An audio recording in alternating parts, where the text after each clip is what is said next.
Hello everyone. In last lecture we had discuss about pyridine and piperidine containing alkaloids. उसमें हमने दो examples देखे थे। एक देखा था tobacco which is also called as Nicotiana tabacum belonging to family Solanaceae and second one is areca catechu belonging to family palmae.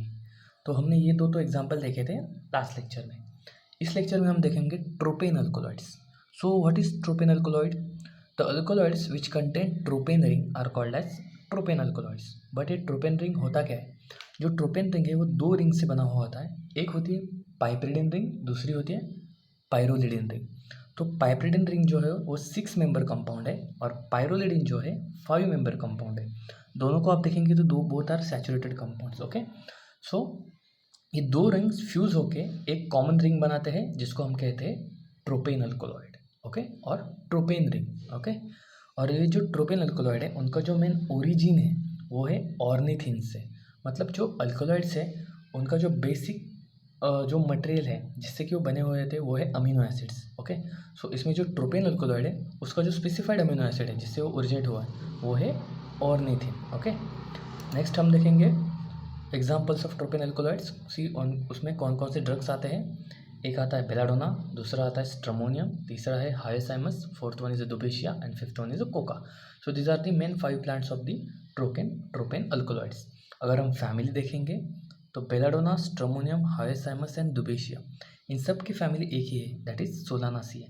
तो हम कह सकते हैं कि टोबैको भी इसमें है जो सोलानासी फैमिली कंटेनिंग ड्रग है। ओके, लेकिन वो ट्रोपेन अल्कोलॉइड नहीं, वो पिरिडिन एंड पाइपरिडिन कंटेनिंग अल्कोलॉइड है। एंड फिफ्थ वन इज एरिथ्रोथैलेसी, ये कोका की सेपरेट फैमिली है। ओके, सो अभी हम कॉमन नेम देखते हैं। पहला है बेलाडोना। बेलाडोना को कॉमनली कहते हैं हम डेडली नाइट शेड। अभी देखो डेडली नाइट शेड, इस वर्ड से हमें पता चलता है कि कुछ तो गड़बड़ है कि बाबा ये प्लांट्स पॉइजनस भी हो सकता है। यस, तो ये प्लांट्स के पूरे जो पार्ट्स है, root, stem, leaves, fruit, flowers, all are poisonous. मतलब अट्रोपिन जो अल्कोलॉइड है वो हाई क्वांटिटी में पॉइजनस है। अगर हम उसको खा लेंगे तो ऑब्वियसली कुछ ना कुछ वो एडवर्स इफेक्ट बॉडी में क्रिएट करेगा। Okay, so these are belladonna is also called as deadly nightshade. Next one is the stramonium which is also known as datura. उसका कॉमन नेम है thorn apple, jimson weed and Jamestown weed. Hyoscyamus का common name है henbane. Next is duboisia and coca, उनके common name similar, उनके original name है, उनको कोई अलग नेम नहीं है। अभी हम देखते हैं पहले बेलाडोना। तो बेलाडोना का जो बायोलॉजिकल सोर्स है वो क्या है? It consist of dried leaves and flowering tops of Atropa belladonna. उसका जो बायोलॉजिकल सोर्स है एट्रोपा बेलाडोना। मतलब बेलाडोना जो नाम है सिर्फ हमें उसके आगे एट्रोपा वर्ड लगाना है, दैट्स इजी। ओके, एंड उसकी फैमिली है सोलानासी है।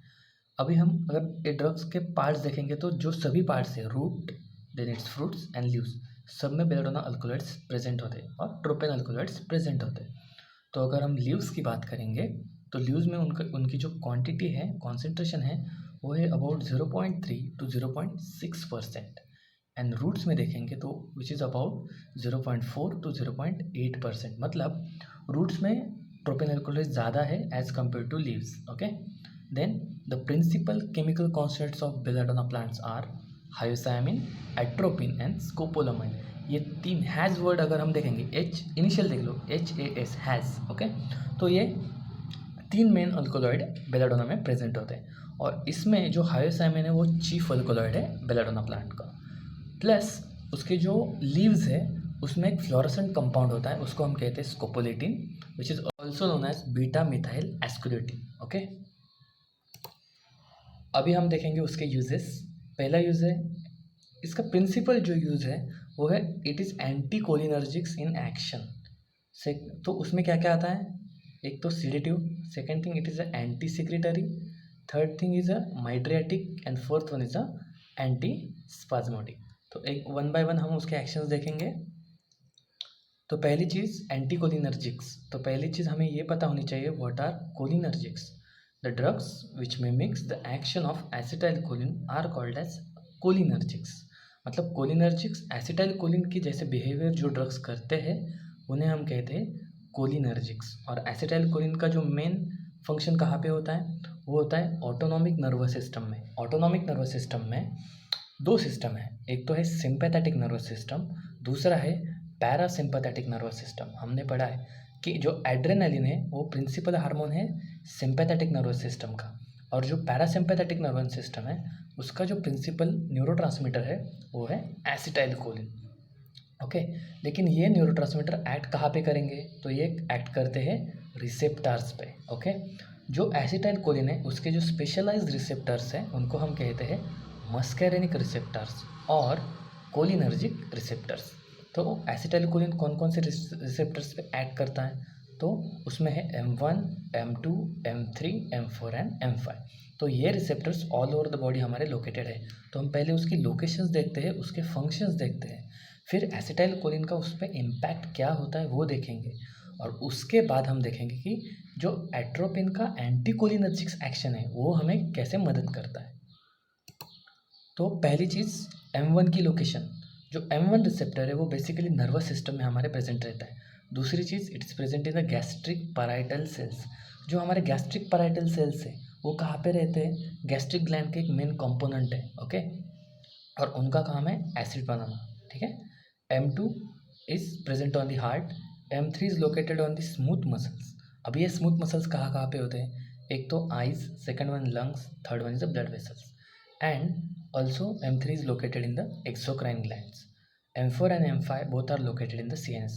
पहली चीज़, एक तो ये लोकेशंस पहले ध्यान में होने चाहिए कि कौन सा रिसेप्टर आपको कहाँ पे प्रेजेंट मिलेगा। ओके, फॉर एग्जांपल हम कहते हैं कि हार्ट रेट हमारा बढ़ गया है हम जब भागते हैं, तो वो क्यों हुआ है, एड्रेनालिन का एक्शन हुआ है वहाँ पे। ओके, तो एड्रेनालिन की वजह से हार्ट रेट बढ़ रहा है आपका, लेकिन जब आप रुक जाते हैं थोड़ी देर के लिए बैठ जाते हैं तो हार्ट रेट ऑटोमेटिकली डाउन हो जाता है। तो वो क्यों हुआ, क्योंकि हार्ट पे जो M2 रिसेप्टर है वहाँ पे एसिटाइलकोलिन ने उसका एक्शन दिखाया, तो इसकी वजह से आपका हार्ट रेट कम हो गया। तो एसिटाइलकोलिन का एक्शन क्या है हार्ट पे, to decrease the force of contraction. Okay, so पहले हम एक एग्जाम्पल के तौर पे देखते हैं कि मस्करेनिक रिसेप्टर जो M3, for example M3 it is located in the exocrine glands. तो एक्सोक्राइन ग्लैंड्स के एग्जाम्पल्स पूछे जाते हैं जनरल एग्जाम में, वो क्या है, sweat gland, salivary gland, mammary gland, lacrimal gland, sebaceous gland and prostate and mucus gland.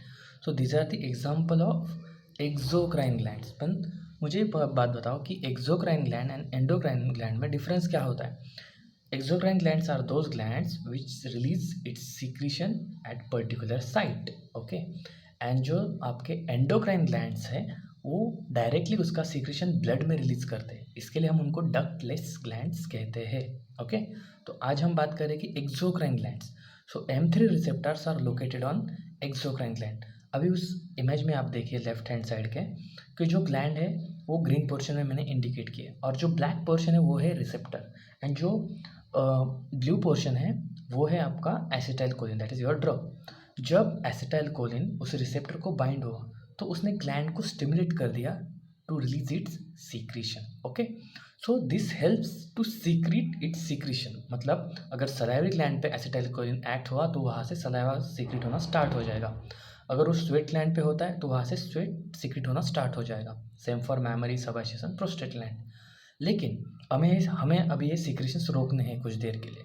For example आप ऑपरेशन चल रहा है और आपको ये सीक्रेशंस नहीं चाहिए वहाँ पे, तो आप क्या करेंगे, एंटीकोलिनर्जिक ड्रग देंगे। तो ये ड्रग क्या करेगा, वो जो ग्लैंड पे जो रिसेप्टर्स है उन सबको ब्लॉक कर देगा। राइट हैंड साइड को अगर हम देखेंगे तो हमने क्या कर दिया है, जो एंटीकोलिनर्जिक ड्रग है वो मैंने रेड मार्क कर दिया है। तो वो जब रिसेप्टर को बाइंड कर देगा तो वो ग्लैंड की जो सीक्रेशन की एक्टिविटी थी उसको स्टॉप कर दिया है। तो finally it gives the anticholinergic action, that is anti secretory function. Next हम देखेंगे it is a mydriatic in nature. So mydriasis means what, increase in the size of प्यूपिल। So M3 receptor जो present है वो exocrine glands पे present तो है, plus वो smooth muscles पे भी प्रेजेंट है, और हमारे आइज में भी स्मूथ मसल्स प्रेजेंट है। और जब एसिटाइलकोलिन इन स्मूथ मसल पे एक्ट करता है तब प्यूपिल की साइज कम हो जाती है, that it shows a miotic function. आपने देखा है कभी कि जब हम मोबाइल की टॉर्च ले लो कि आँख में फोकस करके देख लो तो क्या हो जाएगा, आपको जो प्यूपिल का साइज है ऑटोमेटिकली कम हो जाएगा। क्यों, क्योंकि एक्सेस अमाउंट में लाइट अंदर आ रहा है, तो अल्टीमेटली ये डैमेज कर देगा आँख को। सो जितनी सफिशिएंट लाइट है उसकी वो अंदर आए, इसलिए हमारे प्यूपिल का साइज कम होता है। ओके, लेकिन अभी सोचो कि आपको आपके रेटिना का एग्जामिनेशन करना है, आप डॉक्टर के पास गए और डॉक्टर को रेटिना देखना है, लेकिन आपके प्यूपिल का साइज़ कम है क्योंकि लो लाइट है। ओके, तो उस केस में सॉरी लाइट की क्वांटिटी ज़्यादा है, तो आपके प्यूपिल की साइज़ अभी कम है, तो अभी आपको प्यूपिल की साइज़ बढ़ानी पड़ेगी। क्यों? तभी डॉक्टर को देखने में आसानी हो जाएगी। ओके, क्योंकि क्या होता है, जब आप मशीन के सामने जब बैठते हैं, जो डॉक्टर ऑप्टिशियन के सामने बैठते हैं, तो वो क्या करता है कि आपके आई के अंदर देखता है। ओके, सो जब वो लाइट फोकस हो रही है तो प्यूपिल का साइज़ बड़ा होना चाहिए, तभी वो रेटिना को एग्जामाइन कर पाएगा। अगर वो प्यूपिल की साइज़ कम है तो लाइट अंदर नहीं जाएगी और उसको देखने में प्रॉब्लम हो जाएगी। तो इस केस में एंटीकोलिनर्जिक ड्रग्स देते हैं, जिसकी वजह से कि प्यूपिल का साइज़ हमें बढ़ा दिखे। ओके, क्योंकि प्यूपिल का अगर साइज़ बड़ा हो गया तो अल्टीमेटली हमें रेटिना का ऑब्जर्वेशन करना ईजी हो जाएगा। So it acts as a mydriatic in function. Third one है okay, so this drug is a sedative in nature. तो ये कैसे होता है? हमने देखा था M1, M4, M5 ये रिसेप्टर ब्रेन में प्रेजेंट होते हैं। अगर ये रिसेप्टर ब्रेन में प्रेजेंट है तो ऑब्वियसली जब एसिटाइलकोलिन रिलीज होगा तो acetylcholine bye it's action it is a excitatory in function. Okay, so in brain it is a excitatory in function. जब एसिटाइलकोलिन ब्रेन में M1, M4, M5 को bind होगा तो एक्साइटेटरी फंक्शन दिखा रहा है, लेकिन हमने अगर ये फंक्शन ब्लॉक कर दिया तो उसके अपोजिट एक्शन हमें मिलेगा, that is sedative in function. तो सेडेशन एक साइड इफेक्ट है, क्योंकि atropine easily blood brain barrier को क्रॉस कर देता है। तो ब्रेन में पहुंचने के बाद जो M1, M4, M5 इनको अगर ब्लॉक कर दिया तो अल्टीमेटली एसिटाइलकोलिन का वहाँ पे एक्शन नहीं हो रहा है, तो एट्रोपिन ने ब्लॉक करने की वजह से हमें अल्टीमेटली नींद आना स्टार्ट हो जाएगा। क्यों? क्योंकि एक्साइटेशन कम हुआ ब्रेन में, तो अल्टीमेटली वहाँ पे सेडेशन की एक्टिविटी स्टार्ट हो जाएगी। That's why atropine is a sedative in function. So अब तक हमने देखा कि बाबा वो एंटी सिक्रिटरी है, anti then sedative in function है, and then anticholinergic in action है।